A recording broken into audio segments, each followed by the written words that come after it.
Uma produção Domínio Público Audiolivros de Arthur Conan Doyle. Um estudo em vermelho. Parte 1. Narração Jaime Maciel.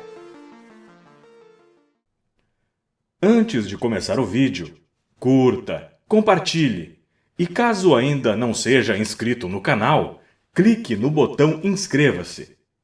Quer ouvir mais histórias de Sherlock Holmes? Confira a nossa playlist. Aproveite o audiolivro. Capítulo 1. O Sr. Sherlock Holmes. Em 1878, formei-me em medicina pela Universidade de Londres e fui para Netley, a fim de fazer o curso indicado para os cirurgiões do Exército.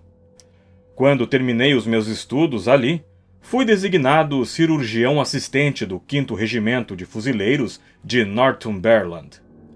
Nessa época, o regimento estava acantonado na Índia, e antes que eu pudesse juntar-me a ele, explodiu a Segunda Guerra Afegã. Ao desembarcar em Bombay, fui informado de que minha unidade já avançara pelos desfiladeiros, internando-se profundamente em território inimigo. Entretanto, parti com vários outros oficiais que estavam na mesma situação e conseguimos chegar sãos e salvos a Kandahar, onde encontrei meu regimento e assumi imediatamente minhas novas funções. A campanha rendeu honrarias e promoções para muitos, mas para mim só trouxe infortúnios e desastres. Fui transferido da minha brigada para a de Berkshire, com a qual participei da batalha fatídica em May End. Ali fui atingido no ombro pela bala de um mosquete afegão que me fraturou o osso e roçou a artéria subclávia.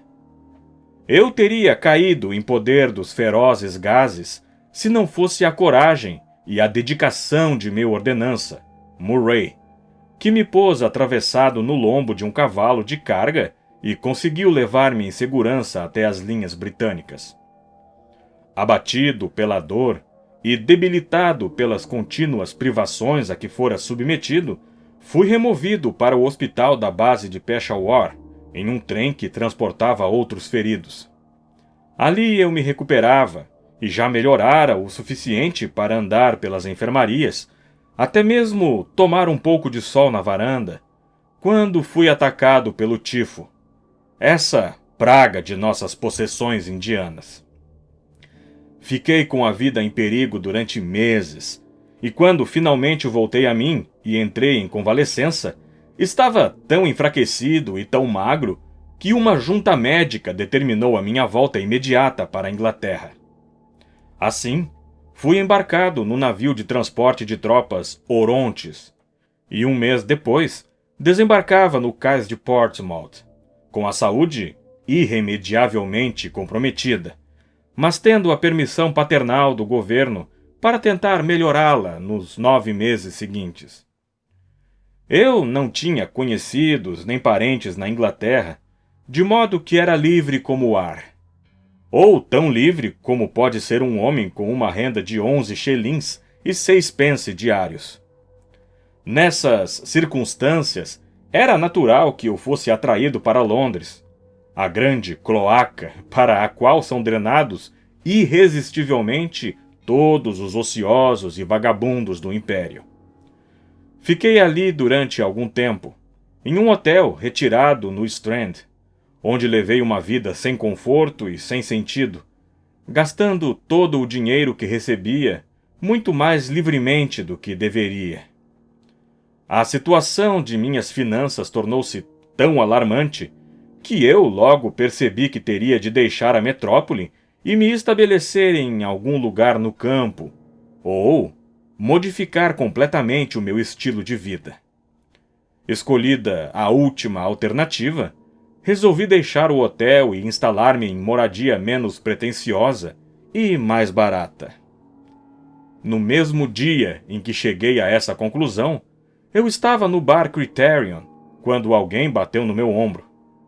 Ao virar-me, reconheci Stanford, um rapaz que fora meu assistente em Bart.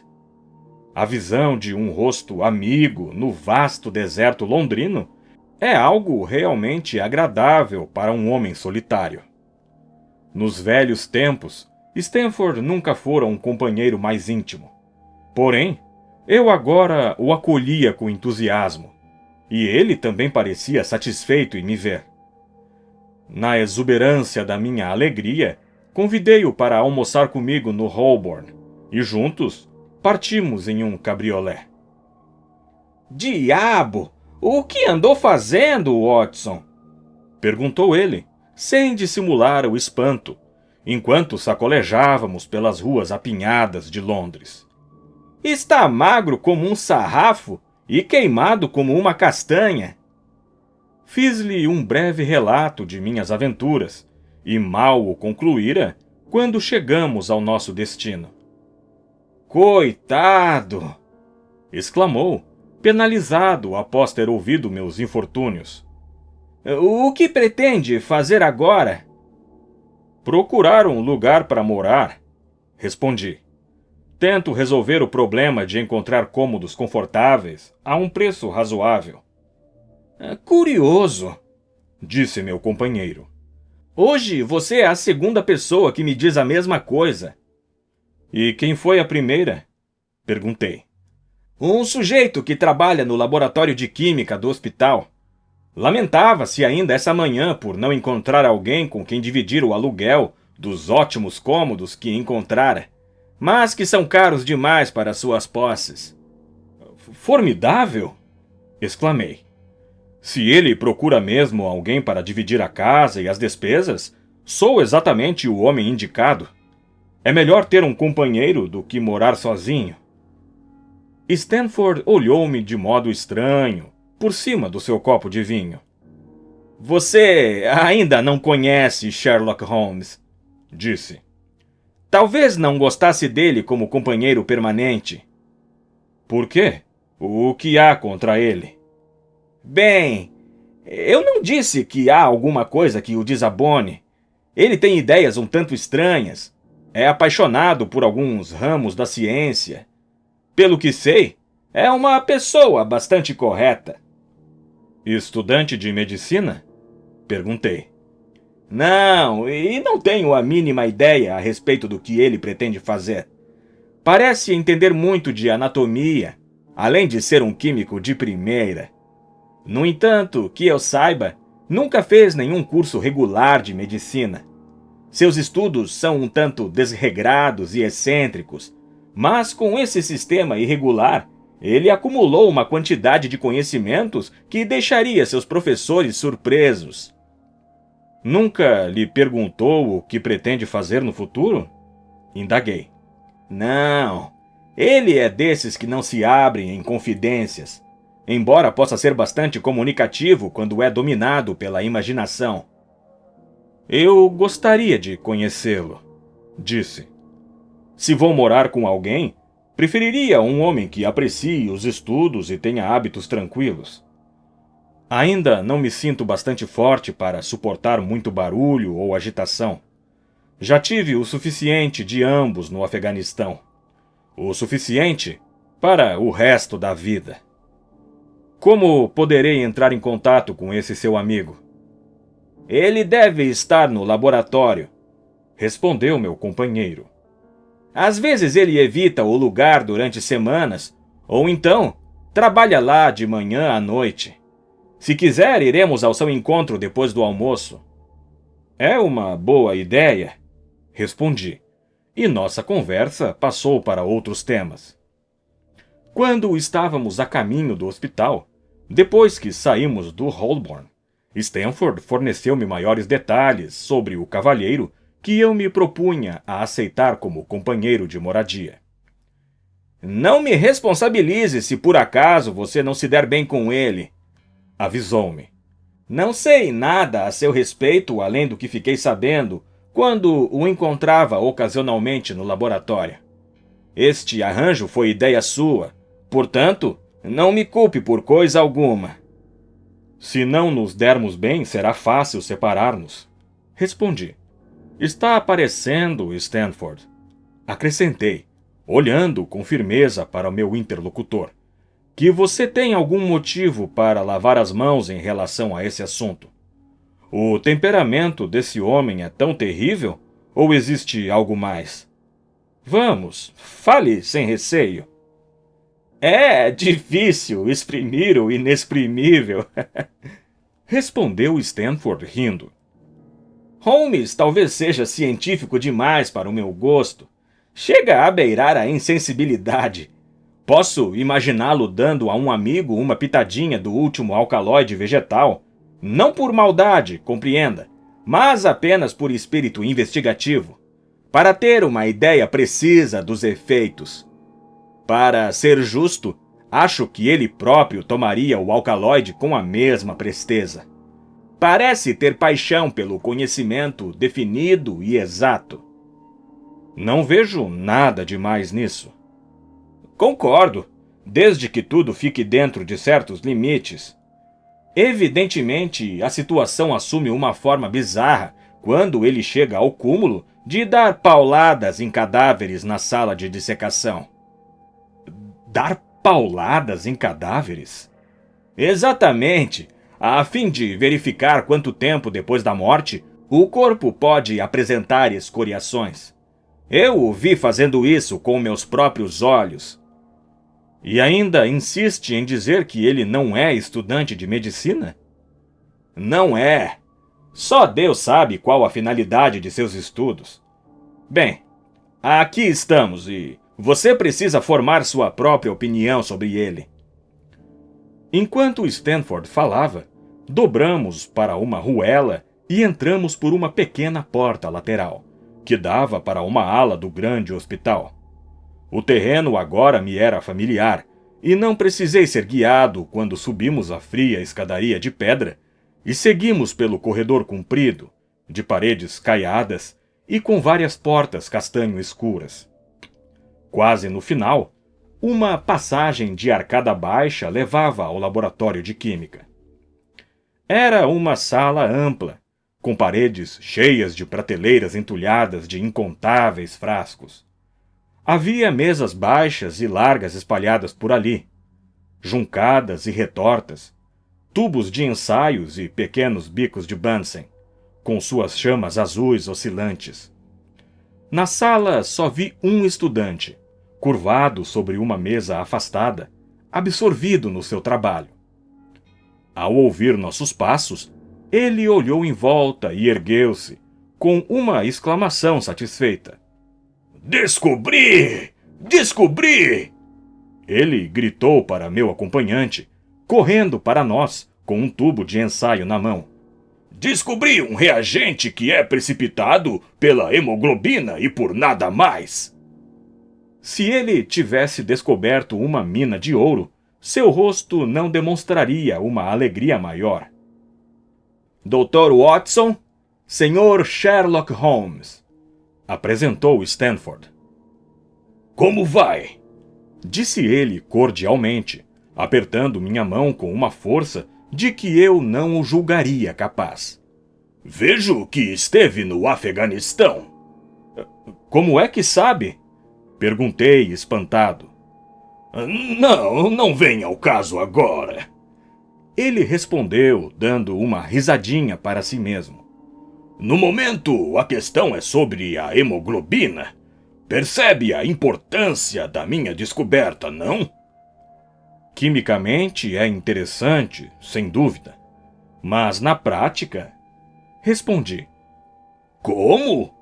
Meu caro, é a descoberta mais prática da medicina legal dos últimos anos. Não percebe que, com isso, teremos um teste infalível para manchas de sangue? Venha cá. Em sua ansiedade, segurou-me pela manga do casaco e me puxou para junto da mesa, onde estivera trabalhando. Tomemos um pouco de sangue fresco, disse, enfiando um comprido estilete no dedo. Aparou numa pipeta a gota de sangue que saiu. Agora, adiciono esta pequena quantidade de sangue a 1 litro de água. Perceberá que a mistura tem a aparência de água pura, pois a proporção de sangue não pode ser maior que 1 para 1 milhão. Entretanto, não tenho dúvida de que obteremos a reação característica. Enquanto falava, ele jogou alguns cristais brancos dentro do recipiente, acrescentando em seguida algumas gotas de um fluido transparente. O conteúdo adquiriu imediatamente uma tonalidade escura de mogno, ao mesmo tempo que um pó acastanhado se concentrava no fundo do recipiente de vidro. Ahá! Exclamou ele, batendo palmas e parecendo tão encantado quanto uma criança com um brinquedo novo.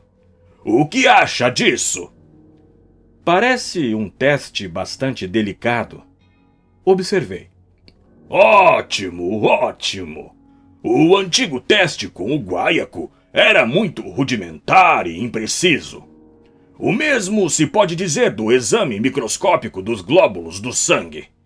Este último é inútil se as manchas já tiverem algumas horas. Isso aqui, no entanto, parece funcionar perfeitamente, seja o sangue novo ou antigo. Se esse teste já tivesse sido inventado, centenas de homens que agora andam por aí em liberdade estariam pagando por seus crimes há muito tempo. É mesmo? Murmurei. Casos e mais casos criminais esbarram seguidamente nesse ponto. Um homem se torna suspeito de um crime, talvez até meses depois que ele foi cometido. Suas roupas de baixo ou as calças são examinadas e revelam manchas pardacentas. Serão manchas de sangue, lama, ferrugem, frutas, de quê? Esta é uma questão que tem confundido muitos especialistas. E por quê? Porque não havia um exame de laboratório confiável. Mas agora temos a reação Sherlock Holmes, de modo que não haverá mais dificuldades daqui por diante. Seus olhos cintilavam enquanto ele falava, e levando a mão ao peito, fez uma mesura, como se agradecesse a alguma multidão gerada por sua imaginação. Aceite os meus parabéns. Falei, bastante surpreso com o seu entusiasmo. Houve o caso de von Bischoff em Frankfurt no ano passado. Se esse teste já existisse, ele certamente teria sido enforcado. Houve também o caso Mason em Bradford e do famigerado Miller, o de Lefebvre em Montpellier e o de Sansom em Nova Orleans. Enfim, eu poderia enumerar uma série de casos em que esse teste teria sido decisivo.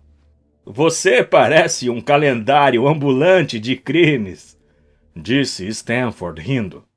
Poderia lançar um jornal nesta linha? O título seria Noticiário Policial do Passado. Sem dúvida, seria também uma leitura muito interessante, observou Sherlock Holmes, colocando um pequeno emplasto no local da espetadela em seu dedo. Preciso ser cauteloso, continuou, virando-se para mim com um sorriso. Porque estou sempre lidando com venenos. Estendeu as mãos enquanto falava e reparei que estavam salpicadas de emplastros semelhantes, além de descoradas pela ação de ácidos fortes. Viemos aqui tratar de negócios, disse Stanford, acomodando-se em uma banqueta alta de 3 pernas e empurrando outra com um pé na minha direção. Este meu amigo anda à procura de moradia. E como você se queixava de não encontrar ninguém para dividir as despesas, achei que seria interessante pô-los em contato. Sherlock Holmes pareceu encantado com a ideia de dividirmos acomodações. Estou de olho em um apartamento na Baker Street, anunciou, que seria perfeito para nós. Espero que o cheiro de tabaco forte não o incomode. Costumo fumar tabaco de marinheiro, respondi. Muito bem. Em geral, tenho produtos químicos em casa e, de vez em quando, Costumo fazer experiências. Isso o incomodaria? De modo algum. Vejamos. Quais são os meus outros defeitos? Volta e meia fico irritadiço e de boca fechada dias inteiros. Não vá pensar que estou zangado quando me comporto dessa maneira. Basta deixar-me em paz e logo tudo voltará ao normal. E você, o que tem para confessar? É muito melhor que dois sujeitos fiquem conhecendo seus piores defeitos antes que comecem a morar juntos. Achei graça naquele interrogatório. Tenho um filhote de bulldog, falei, e faço objeção a qualquer tipo de barulho, porque estou com os nervos abalados. E, além disso, costumo levantar-me em horas impróprias e sou terrivelmente preguiçoso. Ainda tenho outros defeitos quando estou bem de saúde, mas no momento, estes são os principais. Inclui o som do violino em sua categoria de barulhos? Ele perguntou ansioso. Depende do executante, respondi. Um violino bem tocado é um presente para os deuses, mas quando acontece o contrário... Oh, então está tudo bem, exclamou Holmes com uma risada satisfeita. Acho que podemos considerar o assunto resolvido. Isto é, se ficar satisfeito com os aposentos. Quando iremos vê-los? Venha encontrar-me amanhã ao meio-dia e iremos juntos para resolver tudo, respondeu ele. Certo, ao meio-dia em ponto, falei, apertando-lhe a mão. Deixamos que ele voltasse ao trabalho com seus produtos químicos e, juntos, eu e Stanford, seguimos para o meu hotel. Por falar nisso, soltei de repente, parando e virando-me para o meu companheiro. Como diabo ele soube que vim do Afeganistão? Meu companheiro esboçou um sorriso enigmático. Esta é justamente a pequena peculiaridade de Holmes, disse ele. Muita gente gostaria de saber como ele consegue descobrir as coisas. Oh, então é um mistério, exclamei, esfregando as mãos. Isso é muito estimulante. Sou-lhe grato por ter feito o contato. Como sabe, o homem é o estudo adequado da humanidade. Pois então, estude-o, disse Stanford ao despedir-se. Imagino que Holmes seja um problema intrincado. Aposto que ele descobrirá mais coisas a seu respeito do que você conseguirá descobrir a respeito dele. Até breve, Watson. Até breve, respondi, e entrei em meu hotel sentindo um profundo interesse por meu novo conhecido. Capítulo 2. A ciência da dedução. Encontramo-nos no dia seguinte, conforme o combinado, e inspecionamos os aposentos da Baker Street, 221B, sobre os quais havíamos falado na véspera. Eram 2 dormitórios confortáveis e uma sala de estar espaçosa e arejada, mobiliada com jovialidade e iluminada por 2 amplas janelas. O conjunto era atraente em todos os aspectos, e o preço, tão módico, se dividido entre nós, que acertamos tudo ali mesmo e tomamos posse de nossos domínios. Na mesma tarde, retirei meus pertences do hotel, e Sherlock Holmes chegou na manhã seguinte, com várias caixas e maletas. Durante 1 ou 2 dias ficamos em franca atividade, tirando nossas coisas das malas e arrumando-as da melhor maneira possível. Feito isso, aos poucos começamos a nos adaptar ao nosso novo ambiente. A convivência com Holmes não foi nem um pouco difícil. Ele tinha maneiras tranquilas e hábitos regulares. Era raro vê-lo de pé após as 10 horas da noite, e quando eu me levantava de manhã, ele invariavelmente já tomara o breakfast e saíra. Às vezes passava o dia no laboratório de química, outras vezes nas salas de dissecação, e de vez em quando fazia longas caminhadas que pareciam conduzi-lo às zonas mais baixas da cidade. Nada parecia superá-lo em energia quando era dominado por um acesso de atividade, mas volta e meia era acometido por uma reação e permanecia durante dias a fio no sofá da sala de estar, mal proferindo uma palavra ou movendo um músculo, da manhã à noite. Nessas ocasiões, eu percebia nos olhos dele uma expressão tão vaga e sonhadora que poderia ter suspeitado que ele era viciado em algum narcótico, se a temperança e a lisura de sua vida não proibissem uma ideia desse tipo.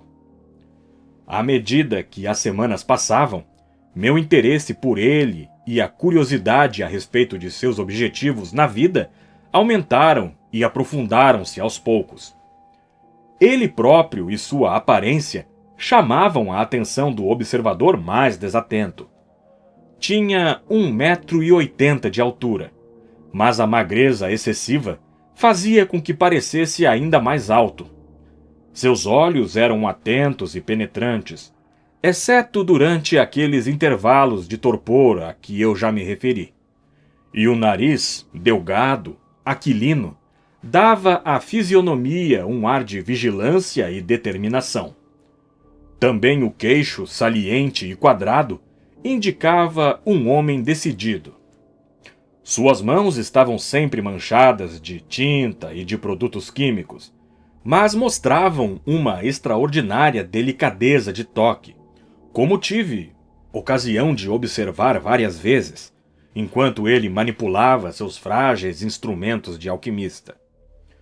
O leitor poderá considerar-me um bisbilhoteiro incurável, quando eu confesso o quanto aquele homem espicaçava a minha curiosidade, e com que frequência tentei descobrir alguma coisa por entre a reticência que ele mostrava em relação a tudo que lhe dizia a respeito. Antes que seja pronunciada a sentença, no entanto, devo lembrar como a minha vida era monótona, e que havia pouca coisa que prendesse minha atenção. Meu estado de saúde impedia que eu me aventurasse fora de casa, a menos que o tempo estivesse excepcionalmente bom. E, por outro lado, eu não tinha amigos que pudessem visitar-me. E assim, romper o tédio daquela existência diária. Nessas circunstâncias, saudei com avidez o pequeno mistério que envolvia meu companheiro e passei boa parte do meu tempo tentando decifrá-lo. Holmes não estudava medicina. Em resposta a uma pergunta, havia confirmado a opinião de Stanford a respeito disso. Também não parecia ter feito algum curso regular que lhe desse um título científico ou lhe garantisse uma via de entrada para o mundo erudito. Entretanto, era notável a dedicação que mostrava por determinados ramos do saber, e dentro de limites incomuns, seu conhecimento era tão extraordinariamente vasto e minucioso que eu ficava abismado com suas observações. Certamente nenhum homem trabalharia com tanto afinco ou adquiriria informações tão precisas se não tivesse um objetivo definido em vista. Leitores sem método raramente se destacam pela exatidão de seus conhecimentos, e homem algum sobrecarregaria a mente com questões insignificantes, a menos que tenha bons motivos para fazer isso. A ignorância de Holmes era tão surpreendente quanto o seu conhecimento. Ele parecia não saber quase nada sobre literatura, filosofia e política contemporâneas. Quando citei Thomas Carlyle certa vez, Holmes, mostrando a mais perfeita ingenuidade, perguntou quem era ele e o que havia feito. Mas minha perplexidade atingiu o auge quando descobri, por acaso, que ele ignorava a teoria de Copérnico e a composição do sistema solar. Para mim, um ser humano civilizado do século XIX, que não soubesse que a Terra girava em torno do Sol, era algo tão extraordinário que quase me recusava a acreditar. Você parece admirado, disse ele, sorrindo da minha expressão de surpresa. Pois agora que já aprendi isso, farei o possível para esquecê-lo. Esquecê-lo? Procure entender. Falou. Para mim, o cérebro de um homem originalmente é como um sótão vazio, que deve ser entulhado com os móveis que escolhermos. Um tolo o enche com todos os tipos de quinquilharia que vai encontrando pelo caminho, a ponto de os conhecimentos que lhe seriam úteis ficarem soterrados ou, na melhor das hipóteses, tão misturados às outras coisas que ficaria difícil selecioná-los. Já o trabalhador especializado é extremamente cauteloso em relação às coisas que coloca em seu cérebro sótão. Depositará lá apenas as ferramentas que poderão ajudá-lo a realizar o seu trabalho, mas destas ele terá um vasto sortimento e todas arrumadas na mais perfeita ordem. É um engano pensar que esse pequeno recinto tem paredes elásticas que podem ser distendidas indefinidamente. Dependendo disso, chega o momento em que, para cada acréscimo de conhecimento, esquecemos algo que já sabíamos antes. Portanto, é da maior importância evitar que dados inúteis ocupem o lugar dos úteis. Certo, mas o sistema solar? Protestei. Que importância tem isso para mim? Ele me interrompeu, impaciente. Você disse que giramos em torno do Sol. Se girássemos em torno da Lua, isso não faria a mínima diferença para mim ou para o meu trabalho. Estive a ponto de perguntar-lhe que trabalho era esse, mas alguma coisa no seu jeito indicava que a curiosidade não teria boa acolhida. Mesmo assim, meditei sobre o nosso curto diálogo e esforcei-me para tirar disso alguma conclusão. Ele dissera que não queria adquirir conhecimentos inadequados às suas finalidades.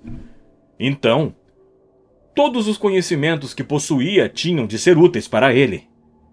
Mentalmente, enumerei os vários pontos em que ele se revelara excepcionalmente bem informado. Cheguei a pegar um lápis e a anotá-los. Não pude deixar de sorrir quando concluí o documento. Ficou assim: Conhecimentos de Sherlock Holmes. Literatura, 0. Filosofia, 0. Astronomia, 0. Política, fracos. Botânica, variáveis. Versado nos efeitos da beladona, ópio e venenos em geral. Não sabe nada sobre jardinagem e horticultura. Geologia, práticos, mas limitados. À primeira vista, sabe reconhecer solos diferentes. Quando chega de suas caminhadas, mostra-me manchas e respingos nas calças, e por sua cor e consistência, me dizem que parte de Londres as recebeu. Química, profundos.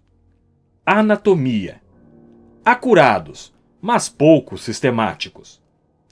Literatura sensacionalista, imensos. Ele parece conhecer todos os detalhes de cada horror perpetrado neste século. Toca bem violino. É perito em esgrima e boxe, além de hábil espadachim. Tem um bom conhecimento prático das leis inglesas. Quando cheguei a este ponto da minha lista, joguei-a no fogo, desanimado. Se eu só posso descobrir o objetivo desse homem, conjugando todas essas habilidades e encontrando uma profissão que as utilize, disse para mim mesmo, é melhor desistir já da tentativa. Vejo que me referi anteriormente aos seus dotes de violinista. Sem dúvida, eram notáveis, mas tão excêntricos quanto todas as suas outras habilidades. Eu sabia perfeitamente que Holmes era capaz de executar peças difíceis, porque, a meu pedido, tocara alguns Lieder de Mendelssohn e outras músicas de minha preferência. Quando entregue a si mesmo, no entanto, ele raramente interpretava qualquer música ou tentava alguma área identificável. À tardinha, recostado em sua poltrona, fechava os olhos e passava descuidadamente o arco pelas cordas do violino em seus joelhos. Algumas vezes os acordes eram sonoros e melancólicos, outras fantásticos e alegres. Refletiam, sem dúvida, os pensamentos que invadiam sua mente, mas eu não conseguia determinar se a música os ajudava ou se o ato de tocar era simplesmente o resultado de um capricho ou fantasia. Eu teria me rebelado contra aqueles solos exasperantes se ele não tivesse o hábito de encerrá-los tocando em rápida sucessão séries completas de minhas peças prediletas, como uma pequena compensação por testar minha paciência. Durante a primeira semana, ou pouco mais, não tivemos visitas, e eu já começava a pensar que meu companheiro também era um homem sem amigos. Mas pouco depois, descobri que ele tinha muitos conhecidos nas mais variadas classes sociais. Havia um homenzinho pálido, com cara de rato e olhos escuros, que me foi apresentado como o Sr. Lestrade, e que apareceu 3 ou 4 vezes na mesma semana. Certa manhã foi a vez de uma jovem, elegantemente vestida, que se demorou por meia hora ou mais. Naquela mesma tarde, Holmes foi procurado por um visitante de cabelos grisalhos e ar fatigado, parecendo um negociante judeu, muito excitado. Logo em seguida, veio uma mulher idosa, desmanzelada e com sapatos cambaios. Em outra ocasião, meu companheiro teve uma entrevista com um cavalheiro de cabelos brancos, e numa outra, recebeu um entregador da estrada de ferro em seu uniforme de belbutina. Sempre que surgia algum destes estranhos visitantes, Sherlock Holmes pedia para usar a sala de estar, e então eu me retirava para meu quarto. Ele sempre se desculpava por causar-me este inconveniente. Preciso usar a sala como lugar para tratar de negócios, e essas pessoas são meus clientes, dizia. Mais uma vez, surgia a oportunidade de interrogá-lo diretamente, e como antes, a discrição impedia que eu o forçasse a confiar em mim.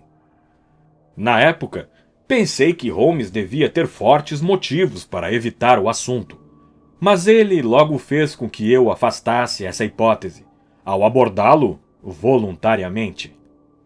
Estávamos no dia 4 de março. Tenho bons motivos para recordar a data, e levantei-me um pouco mais cedo que de hábito. Vi que Sherlock Holmes ainda não terminara o seu breakfast. A criada estava tão acostumada à minha demora em sair da cama que ainda não arrumara meu lugar à mesa nem preparara o meu café. Com a petulância irracional do gênero humano, toquei a sineta e anunciei secamente que estava pronto. Em seguida, peguei uma revista em cima da mesa e tentei matar o tempo com ela, enquanto meu companheiro mastigava silenciosamente sua torrada. Deparei-me com um artigo cujo título fora sublinhado a lápis, e naturalmente passei os olhos por ele. O título, um tanto pretensioso, era O Livro da Vida, e o artigo se propunha a demonstrar o quanto um homem observador poderia aprender por meio do exame minucioso e sistemático de tudo que lhe caísse sob os olhos. Tive a impressão de que aquilo era uma extraordinária mistura de absurdo e sagacidade. A argumentação era compacta e intensa, mas as deduções pareciam rebuscadas e exageradas. O autor afirmava que uma expressão momentânea, um repuxar de músculo ou um movimento dos olhos podiam denunciar os pensamentos mais íntimos de um homem. Segundo ele, era impossível que alguém bem treinado na observação e na análise fosse iludido em suas deduções. As conclusões seriam tão infalíveis como tantas proposições de Euclides. Para os leigos, esses resultados pareceriam tão extraordinários que, enquanto não aprendessem o método pelo qual haviam sido obtidos, considerariam o homem que chegara a eles uma espécie de adivinho. A partir de uma gota d'água, dizia o autor, um pensador lógico poderia inferir a possibilidade de um Atlântico ou de um Niágara, sem jamais ter visto um ou outro ou ouvido falar deles. Assim, toda a vida é uma grande cadeia, cuja natureza é revelada pela simples apresentação de um único elo. Como todas as artes, a ciência da dedução e da análise só pode ser adquirida após um aprendizado demorado e paciente. Mas a vida não é suficientemente longa para permitir que algum mortal atinja a perfeição máxima nesse campo. Antes de se concentrar nos aspectos morais e mentais do assunto, que apresenta as maiores dificuldades, o pesquisador deve começar pelo domínio dos problemas mais elementares. Ao encontrar um semelhante, que ele aprenda em um relance a distinguir a história do homem e o ofício ou profissão que ele exerce. Por mais infantil que esse exercício possa parecer, ele aguça as faculdades de observação, ensinando para onde se deve olhar e o que procurar. Pelas unhas de um indivíduo, pela manga do seu paletó, seus sapatos, o joelho das calças, as calosidades do polegar e indicador, pelos punhos da camisa. Em cada um desses detalhes, a profissão de um homem é nitidamente revelada. Que tudo isso junto deixe de esclarecer um investigador competente é quase inconcebível. Quanto disparate! Exclamei, jogando a revista sobre a mesa. Nunca li tamanha tolice na vida. O que é? Perguntou Sherlock Holmes. Ora, esse artigo, disse, apontando-o com a colher ao me sentar para o breakfast. Vejo que já o leu, pois está assinalado a lápis.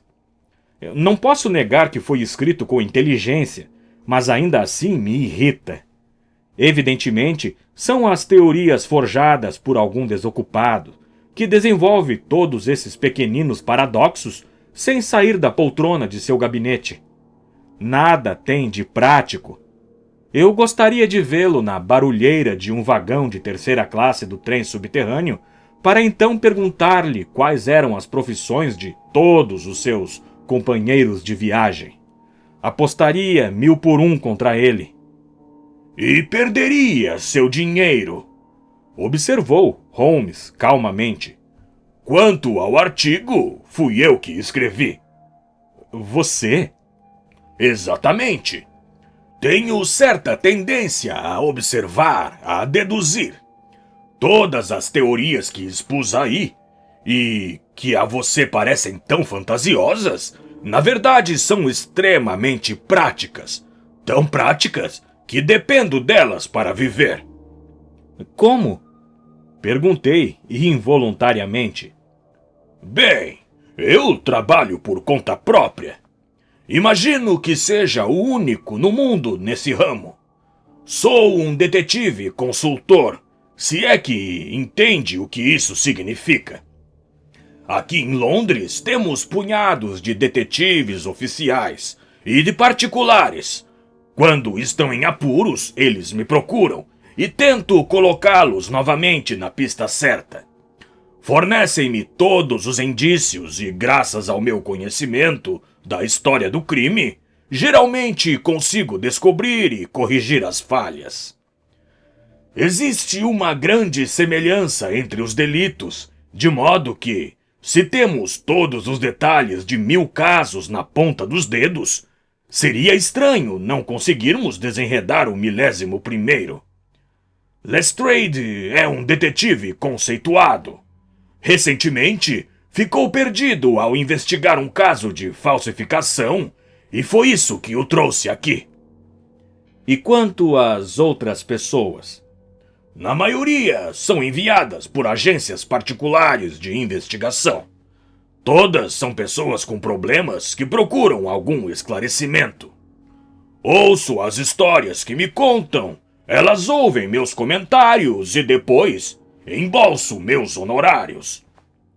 Está querendo dizer que, sem sair do quarto, você consegue desatar um nó insolúvel para outros homens, embora eles próprios tenham observado todos os detalhes pessoalmente?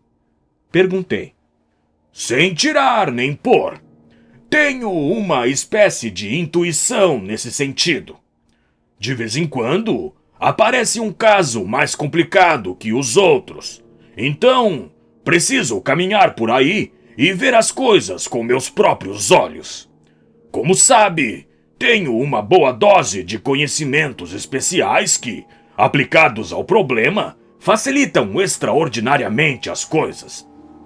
Aquelas regras de dedução no artigo que provocou o seu desdém são inestimáveis no meu trabalho prático. Observação é a minha segunda natureza. Você pareceu surpreso quando eu lhe disse, no nosso primeiro encontro, que estava retornando do Afeganistão. Alguém lhe contou, sem dúvida. Absolutamente! Eu sabia que você vinha do Afeganistão. Devido a um hábito antigo, o encadeamento de pensamentos passou pela minha mente com tamanha rapidez que cheguei à conclusão sem ter consciência das etapas intermediárias. Mas essas etapas existiram. O meu raciocínio foi o seguinte. Aqui temos um cavalheiro com aparência de médico, mas também com modos de militar. Portanto, sem sombra de dúvida, um médico do exército. Acabou de chegar dos trópicos, pois tem o rosto queimado e essa cor não é a cor natural de sua pele, já que os pulsos são claros. Passou por privações e doenças, como demonstra nitidamente seu rosto macilento. Foi ferido no braço esquerdo, já que o mantém numa posição rígida e pouco natural. Em que lugar dos trópicos um médico inglês do exército enfrentaria tantas agruras e seria ferido no braço? No Afeganistão, evidentemente. Toda essa fileira de pensamentos não levou mais de um segundo. Então, comentei que você viera do Afeganistão e percebi que ficou espantado. Tudo parece muito simples, da maneira que você explica. Respondi sorrindo. Você me lembra o Dupin de Edgar Allan Poe? Nunca pensei que esse tipo de gente existisse na vida real. Sherlock Holmes levantou-se e acendeu seu cachimbo. Sem dúvida, imagina estar me fazendo um elogio quando me compara a Dupin, observou. Bem, na minha opinião, Dupin era um tipo bastante inferior. Aquele seu truque de interromper os pensamentos do amigo com um comentário oportuno, após um silêncio de 15 minutos, além de espalhafatoso, é superficial. Não duvido que ele tivesse um certo dom analítico, mas não era, de modo algum, o fenômeno que Poe parecia imaginar. Já leu as obras de Gaboriau?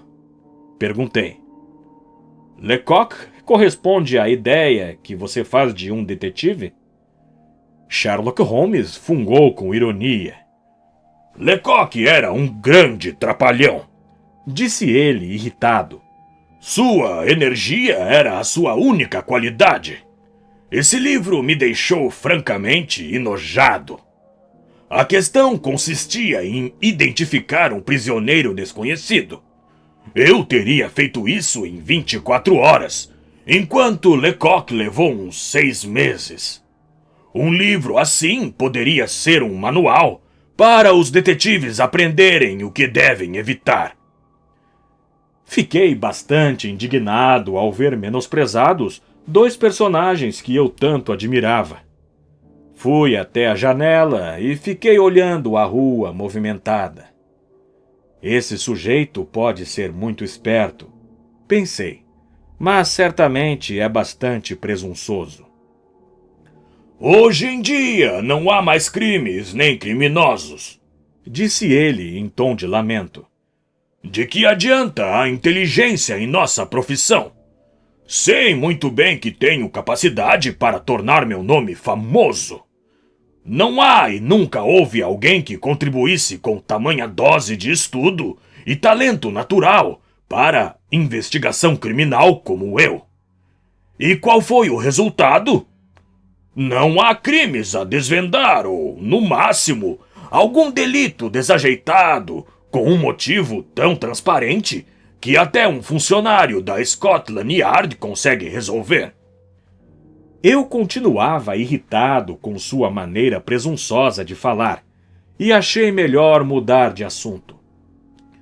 O que será que aquele sujeito está procurando? Perguntei. Ao falar, apontei para um indivíduo corpulento e vestido com simplicidade que caminhava devagar pela calçada oposta, consultando os números das casas com ansiedade. Tinha um grande envelope azul na mão e, evidentemente, era portador de alguma mensagem. Está falando daquele sargento aposentado da Marinha? Perguntou Sherlock Holmes. Quanta fanfarronice! Pensei. Ele sabe que não posso confirmar o que disse. O pensamento mal tinha cruzado a minha mente quando o homem que observávamos descobriu o número de nossa porta e atravessou a rua às pressas. Ouvimos a batida forte, uma voz grave no andar de baixo e, em seguida, o ruído de passos firmes subindo a escada. Para o Sr. Sherlock Holmes, disse ele, entrando na sala e estendendo a carta ao meu amigo. Ali estava a minha oportunidade de acabar com sua arrogância. Ele nem havia pensado nisso quando fez sua observação casual. Escute, amigo. Falei com a voz mais branda possível. Posso perguntar-lhe qual a sua profissão? Mensageiro, senhor. Respondeu de modo rude. Meu uniforme está sendo consertado. E o que fazia antes? Tornei a perguntar, com um malicioso olhar de esguelha para meu companheiro. Era sargento, senhor, da Infantaria Ligeira da Marinha. Sem resposta, senhor Holmes. Perfeitamente, senhor. O homem bateu os calcanhares, ergueu a mão em continência e saiu. Fim da parte 1.